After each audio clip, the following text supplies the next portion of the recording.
আসসালামু আলাইকুম, আমি ডক্টর আসমা তাসনিম খান, চর্ম ও যৌনরোগ বিশেষজ্ঞ।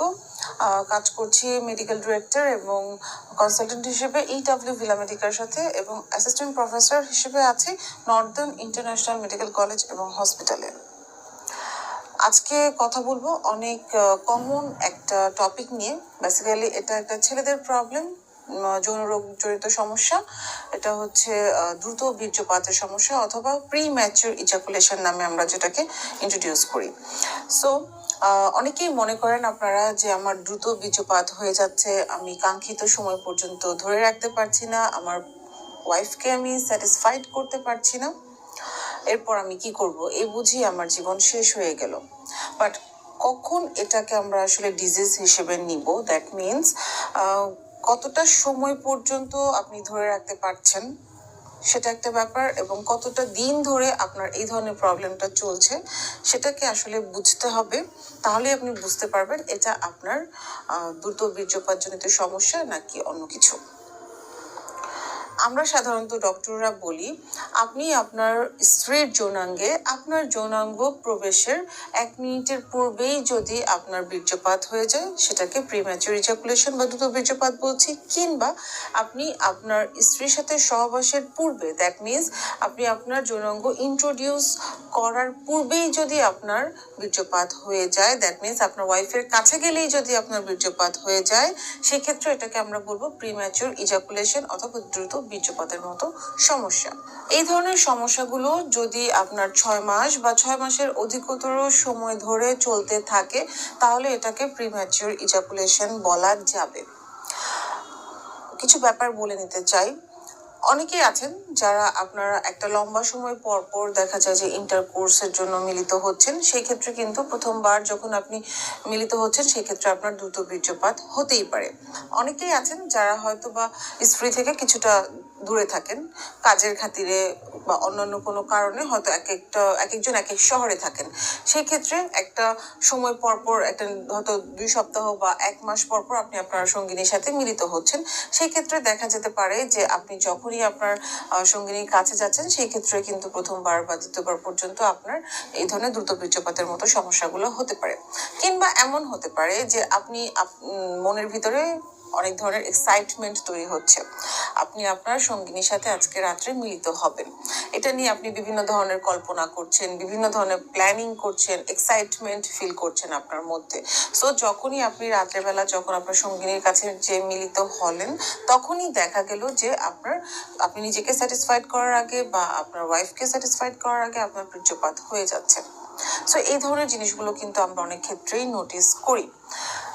এখন কথা হচ্ছে যে এটা কতটা সময় ধরে আপনার চলছে। এই ধরনের দ্রুত বীর্যপাতের সমস্যা যদি আপনার 6 মাসের অধিকতর সময় ধরে চলতে থাকে তাহলে এটাকে আমরা প্রবলেম হিসেবে ধরে নিব।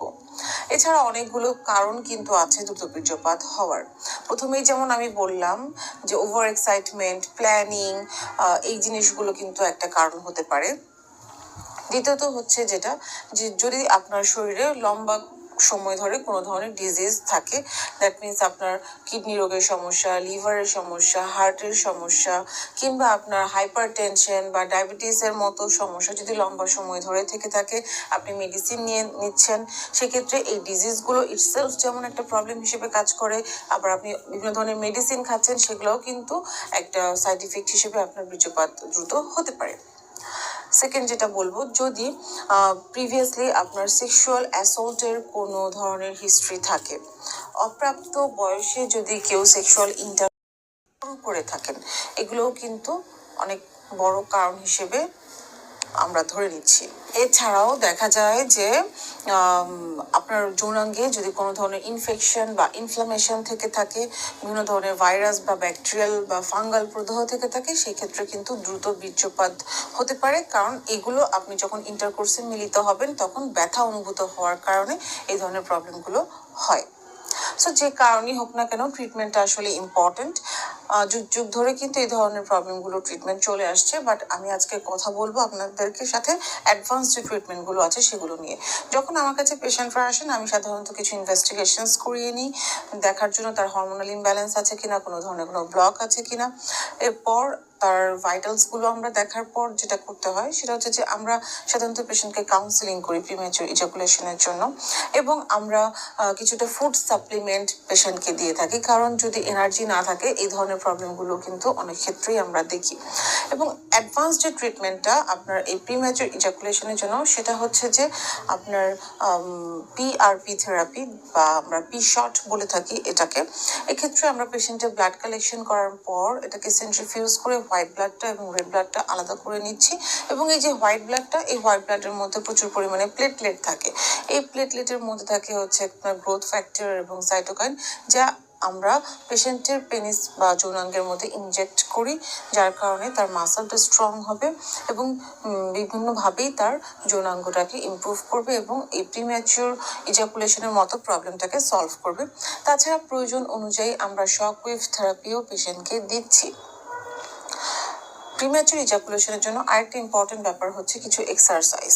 এই এক্সারসাইজগুলো আমাদের যে ফিজিওথেরাপিস্ট আছেন উনি পেশেন্টদেরকে শিখিয়ে দিবেন। এর মধ্যে ইম্পর্টেন্ট গুলো হচ্ছে আপনার stop and start technique, women on the top technique, squeeze technique, অথবা মিউচুয়াল মাস্টারবেশনের মতো বিভিন্ন ধরনের টেকনিকগুলো আছে, যেটা আসলে প্রিম্যাচুর ইজাকুলেশনটা হচ্ছে আপনার কিছুটা কাউন্সেলিং, কিছুটা এক্সারসাইজ, কিছুটা লাইফস্টাইল মডিফিকেশনস এবং আপনার কিছু অ্যাডভান্স ট্রিটমেন্টের মাধ্যমে সম্পূর্ণরূপে ট্রিটমেন্ট করে সারা সম্ভব। আই হোপ আমার ভিডিওটা কিছুটা হলেও আপনাদের হেল্পফুল হবে। ধন্যবাদ সবাইকে।